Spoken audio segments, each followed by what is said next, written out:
Oh my God. Good morning, Nigeria. Good morning, Africa. Good morning, world. My name is Barrister Pink Republic, aka the Princess of Umuokpu, Oka, Anambra State. Yeah, let me tell you people one small gist. Before I was here, I was eating a whole hot plate of fried rice. I really enjoyed myself this afternoon. Really that they want to use pepper to kill me. It's so nice. I really enjoyed it. Fried rice is, apart from jollof rice, I really love fried rice too. I'm a rice person. Yeah, I'm a rice lover. I really love rice a lot. So I can eat rice in the morning, white rice and stew in the afternoon, beans and rice in the night. That's my kind of person. I really love rice. I love plantain. I also love beans. So I'm very selective. When it comes to swallow, I'm not 100% a good. It's not something I really love. I like licking soup. So I'm the one in the house that cook the soup. But when it's getting to swallow, I rarely swallow. Let's get to the business of today. So today I want to give a shout out. Yeah. I want to give a shout out to two online comedians, because rarely do I see them do stand up, but it's online comedians. Kenny Black, this Black does not have a C, and Chekwas Michael. So these two people, they've been depicting the real issues going on in South Africa in a very funny way. You enjoy it. I also saw their videos being forwarded by different African nationals and all that. That's Kenny Black, the one he did when the foreigner came. And he asked them what's going on here, and they saw him going, and later on they said he was taking their jabs. But that particular video, it went round South Africa. I keep seeing them forwarding, please forward. And this is it. What's his name again? So I will not forget the other comedian I mentioned. Chekwas. This guy, I think he does this monkey stunts. Ever since this South Africa issue started, the one I haven't watched this morning, that's when I decided, I said, no, I'm going to give both of them a shout out, was the one he was doing their Zulu dance in our Igbo culture. We call it or the Madonna Swaja, you understand? They will be doing their leg and raising their leg ups. But all this while I thought this guy was in South Africa. That was the truth. I was not following him before. Only one or twice I just see the skits. So when I started following him, he was doing all these crises in South Africa. And when I saw that one this morning, he was doing his leg like this on the road, and somebody from the car shouted, "Amanda!" So what made me start laughing was that I realized that was Enugu, because I saw billboards and all that and some plate numbers and the keke. I didn't even realize the keke, all this like that. Oh. But I want to give them a shout out, because why? They are really educating people. Yes, these people are educating people what is really going on in South African society. But the people will laugh about it, but it's serious to some people. You understand? Just imagine that as part the video I saw yesterday, I saw some Nigerians being stranded in the Nigerian High Commission in South Africa. But I wish everybody all the best, and I believe everything will be sorted out. No, this will make me laugh. Wow. So let me quickly move over to the second hot topic. The second hot topic is I think it's Libya. Libya. So Libya's Eastern government bans entry of nationals from 4 African countries. So when I saw it, I was like, I hope Nigeria is not there. So luckily, I didn't see Nigerian name. So Libya Eastern-based government on Tuesday banned the entry of nationals of 4 African countries. A decision a government source said was due to a reorganization of foreign nationals' entry to Libya. Citizens of Sudan, Eritrea, Ethiopia, and Somalia are prohibited. No, listen to me. Citizens of Sudan, 1, Eritrea, 2, Ethiopia, 3, and Somalia are prohibited from entering Libyan territory through all land, sea and airport, according to a decree by the parallel government in Libya's second largest city, Benghazi, reported by Reuters.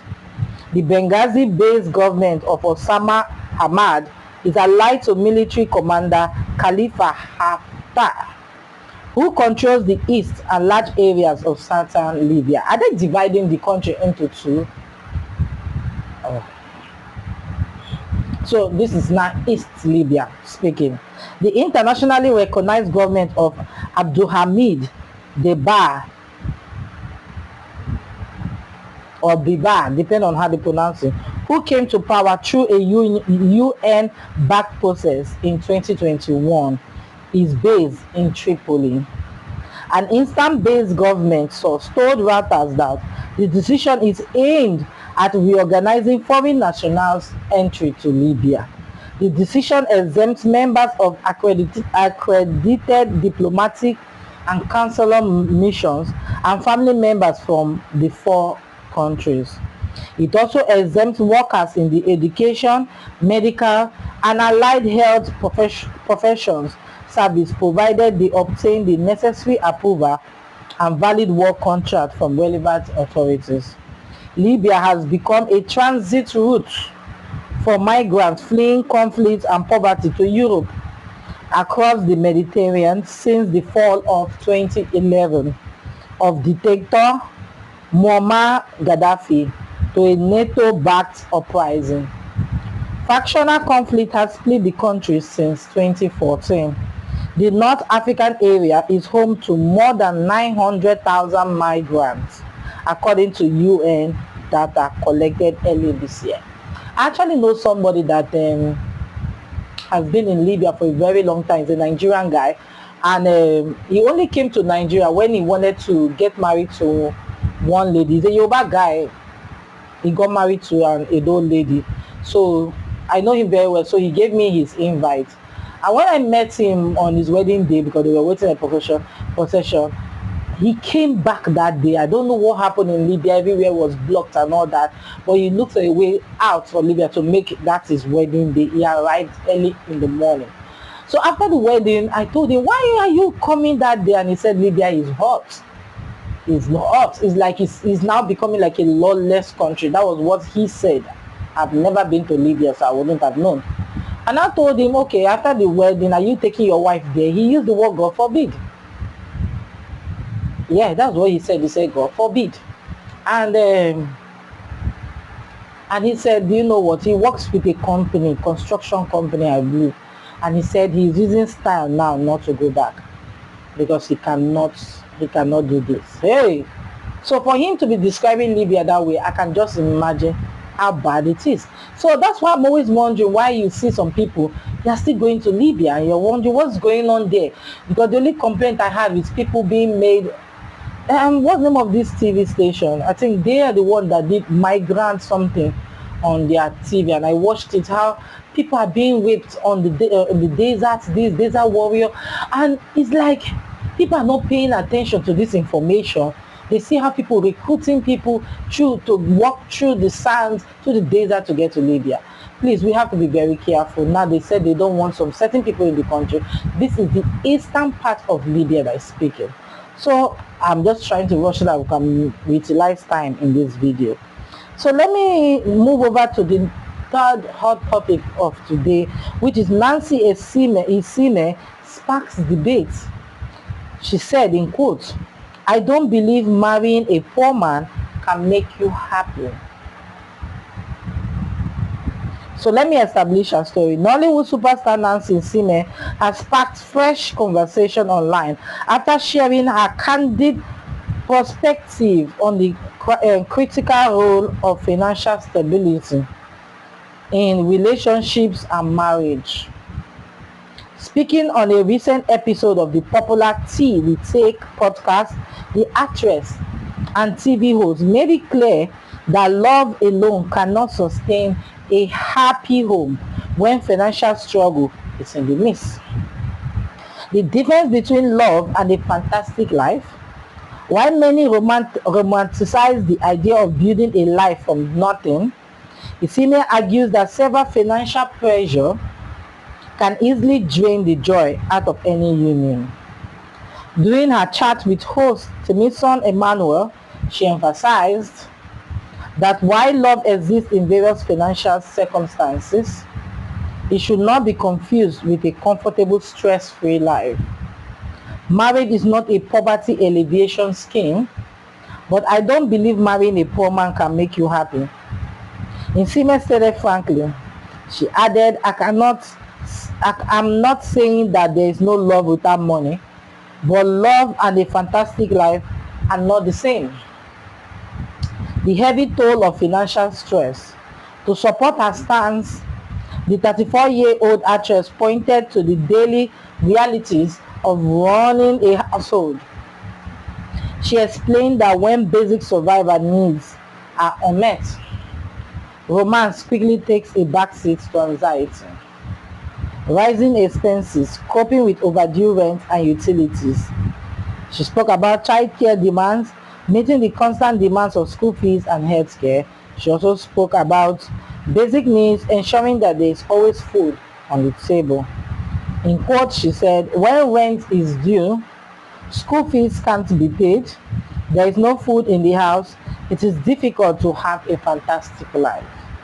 Isime remarked, highlighting how systematic financial strain can erode even the strongest emotional bonds. And she said, a call for financial readiness rather than rushing into marriage purely on emotional highs. Isime advocated for intending couples to establish a solid financial foundation before making lifetime commitments.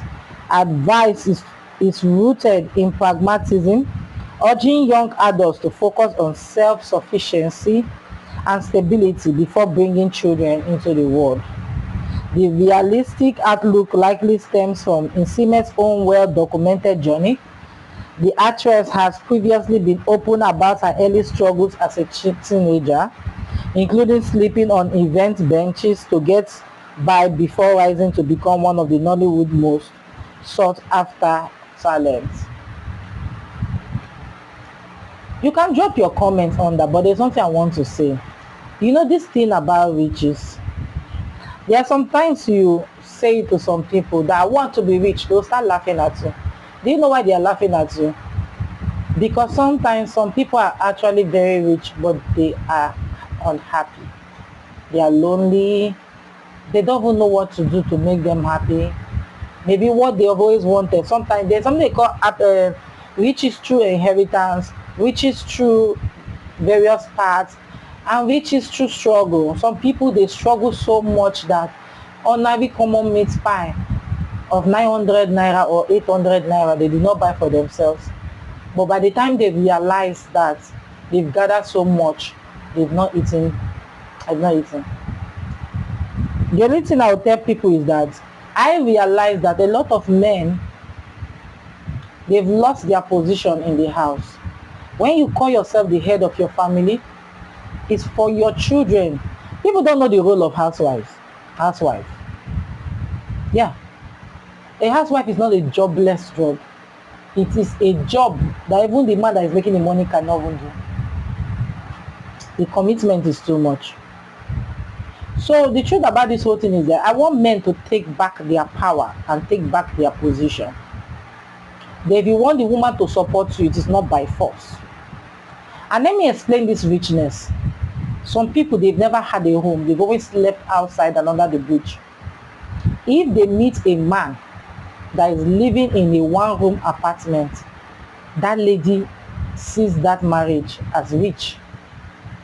Now she's now in that one-room apartment. Her children to come, especially when the man did not progress out of that one-room apartment, her children will come and be praying for a man that is rich. Let me tell you that package of that richness. One, they don't want to share toilets with anybody. So what they'll be praying for is for at least the man that we marry, we have room and parlor self-contained. Even a room that has its own toilet, bathroom and kitchen. That is some people's richness. So when you are saying rich, you have to be careful what rich means to you. Then those set of people will now have children.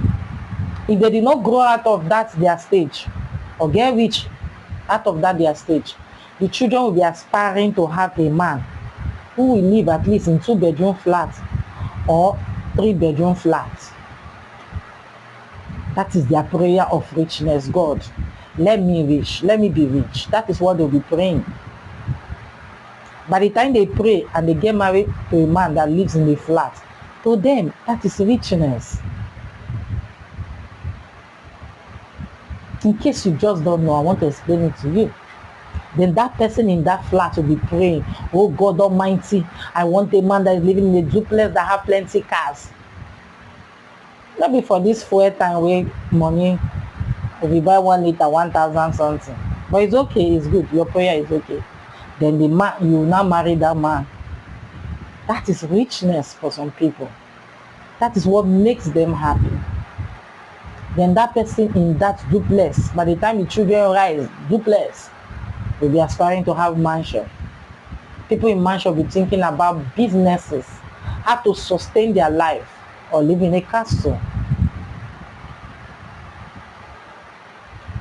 But there's something people don't understand. With all your richness, if you are not happy, you are not happy. You are poor.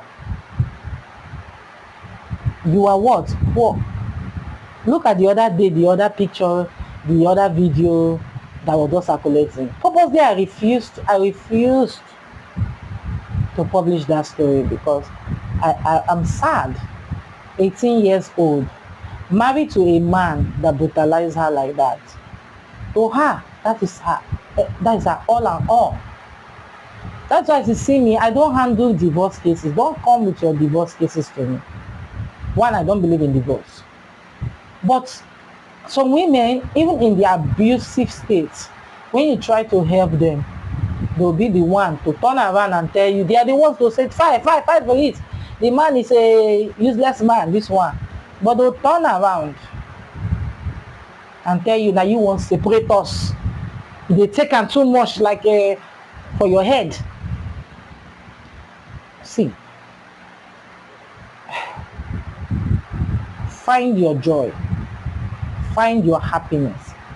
The wonderful thing about this earth is a free world, but there are some things you have to pay for. Seek for true love. True love is very, very important. Because if you don't love somebody, how can you stay with that person? I saw a lot of comments people wrote when people talk, was her father rich? This. It's none of her business. She's speaking her mind and what suits her. So find your richness. Sometimes your richness might be quality family where the man is coming from. Maybe they have good brothers and sisters that you can also call your own brothers and sisters. Some people, that is what they call wealth. Love. That's what people call wealth. So find your own happiness and find your own richness. But the only thing I would advise men, they should learn to sit up, step up. Because I keep seeing a lot. Some women, they'll tell you, a useless man am I. Why are they saying that? Because the husband has, but he's not giving to her. He only pays school fees and provide the normal thing. But the rest thing is nothing. And this woman needs help. So women can actually grow if they actually have help to help them with their children. But it's okay. She has said her mind. And don't forget to drop yours under my video. So let me quickly move over to the movie section. So this movie, I've seen this movie before. You know, Omoni Oboli, she announced during Alex Ekubo's burial that she was going to release a movie. She featured Alex Ekubo. Alex Ekubo was like a pimp that brought her from the village to the city for her to be doing akona, in bracket, prostitution. So the controversy surrounding this movie is that because she mentioned it during the burial, and I keep seeing some skit makers writing, saying one or two things, I said people are always in a hurry to speak. If you notice my kind of person, I'm not in a hurry to speak. I analyze things very, very well.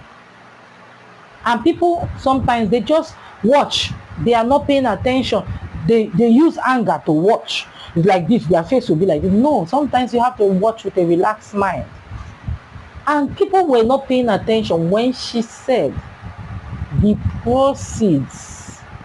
She said the proceeds of that video she's going to upload on Omoni Oboli TV on YouTube, we go to Alex Okubo's family. She didn't say, let me release it, let people know that we are very good friends of Alex. No, she said the proceeds. That was what she said. The proceeds coming from that movie, she's going to upload. That movie is an old movie. I've seen it back then. So I can tell you now what the content is. It's not a new movie. You understand? But she said the proceeds will go to Alex's family. Have you forgotten that Alex have a mother, a wife that they've established? I don't know if there's a son, but people say there's a son, a mother, a wife, and siblings. So it's like a legacy for Alex. So why is it a controversy? The title of that movie is called The First Lady. And why is it called The First Lady? Because in that movie, Alex was a pimp who pimps out Omoni Oboli in that movie. And people like Yvonne Jege, they've been trying to put their head. So he sees Omoni Oboli as his Ogwego, somebody that brings money for him. So he calls her First Lady. So he also sends money back to her siblings. So that's why I'm telling you that I still remember this movie very, very well. I don't need to watch the movie again. But it's on YouTube. But the truth about this whole thing is that stop misquoting people. I don't like when people have good intention. Somebody somewhere want to twist it. It is your business if nobody is contributing to you. From the video, Alex had good friends, loyal friends. And this is one of the loyal friends that is doing this for his family, even after his death. Do you understand? So please don't misquote people. Let me quickly move over to BB Ninja, the 10/10 reunion. Who actually bought a gun? So the end of the reunion was between, if you ask me, other people were speaking, I don't see it as relevant. The most relevant thing I saw there was Faith. Remember Faith that was disqualified. So Faith, when he came to this show for this reunion, it's like he carried 5 lawyers. He came with 5 lawyers that is in his brain. He came with evidence, video evidence, in case the brother don't want to show. Faith was ready. Faith accused Imisi, the winner, that she's sexually molesting him. That's why he was cranky. He was close to her at the time. That's how he was speaking. He was close to her at the time. Oh no, the guy was articulating. Let's say articulating the issues, bringing that issue. And at the end of his issue, he would say, I take responsibility. I take responsibility for my own part. But this is the issue. Man, that guy needs to be a lawyer. He needs to. He articulated very, very well. I was impressed. But here comes Imisi. He wants to shag Boro. She came with a gun purse. So if she points it like this, it was really looking like a gun. So a lot of people were like, she came with a gun. No, it's not a gun. It's actually like a wallet, but it's a gun purse. Yeah, like a gun purse. I don't know who made that thing. Either she made it herself or is a designer. I don't know. But it's a gun purse.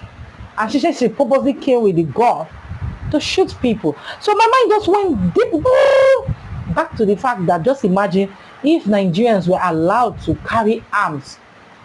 That means should we truly bring God to that reunion? Should be smart about this thing. No. I was not finding it funny. Other people were finding it funny. But I was not finding it funny. And the only thing she was just screaming, I think she should, nobody is perfect when it comes to English, but she should learn to put herself together. You understand? She should learn to put herself together. Because she has this kind of character. She was just, and she was speaking in Yoruba, that she's going to go in with this thing. She was speaking in Yoruba and was saying that after all, she was the winner. She's the winner and the 150 is in her. I can't. So why is she even here? She's just here. I'm the winner. And when she wants to speak, she say the winner is speaking.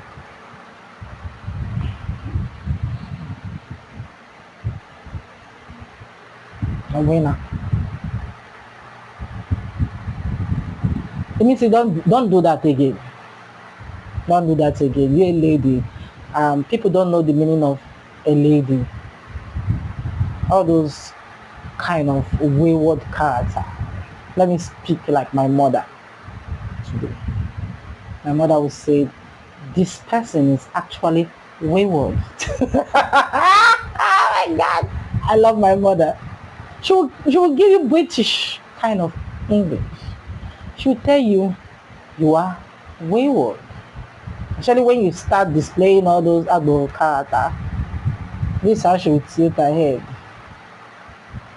And when everything is cool, she might just ask you, who are your parents? And you too might not know that she's smiling just to understand, who is this? But actually, I felt so sad that we still have those kind of women who don't comport themselves. You need to learn to comport yourself. Comport yourself. Even when people give you polite insult. And that's why the English word is very, very beautiful language. You can insult or reply that insult politely too. You don't have to be screaming, hey! Oh! You're too noisy. Very, very noisy. That's a trashy character. So I think immediately from that your 115 million, you need to go to a school to comport you, to brush you. You're a very beautiful girl, know that. But your compulsion is giving me headache. Let me say it today, in case no woman is telling you. So, don't forget to shop with us at Antoinette Supermarket, 87B Olani Street, near Okoba, Lagos. Bye for now.